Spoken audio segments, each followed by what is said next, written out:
আমার আব্বাজান, ওনাকে আমি বলছিলাম যে আব্বা, আপনি হাফিজ হুজুরের ছাত্র, হাফিজ হুজুরের কাছে আপনি তিরমিজি শরীফ লালবাগ পড়ছেন, কিন্তু আপনি মুরিদ হয়েছেন চরমনায় যায়া, ব্যাপারটা কি, রহস্যটা কি?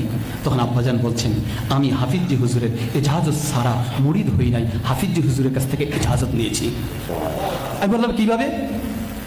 হাফিজ হুজুর রহমাতুল্লাহ আলাই, মরহুম শাইখ ফজলুল করিম রহমাতুল্লাহ আলাই নুরিয়া মাদ্রাসায় ইতিকাফে বসছেন।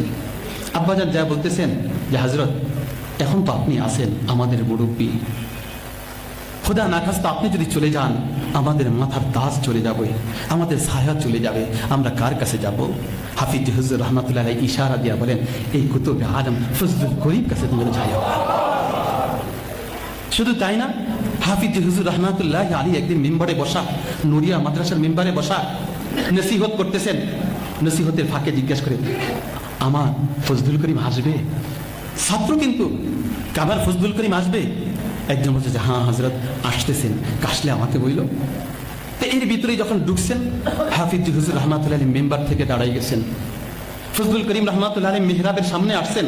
হাফিজ হুজুর রহমাতুল্লাহ আলী নিজের কাদের রুমালটা বিছায় বলছে, ফজলুল করিম तुम तो कुतुब आलम, तुम यहाँ पे बैठ जाओ, तुम यहाँ पे बैठ जाओ। कहा हज़रत हम बैठ नहीं सकते, आपके रुमाल पे আমি কি किस तरह बैठ होगा, कि तुम बैठ जाओ। যখন দ্বিতীয়বার বলছেন তখন কুতুবে আলম ফজলুল করিম রহমাতুল্লাহ আলী বলেন, ওস্তাদের নির্দেশ না বসে পারি না। তখন বসে পড়লেন, কিন্তু যতক্ষণ বসছেন ততক্ষণ চোখ দিয়া ধর করে পানি পড়ছেন। আমার প্রিয় বন্ধুগণ, এই পরদের কদর যাকে সম্মান করেছেন,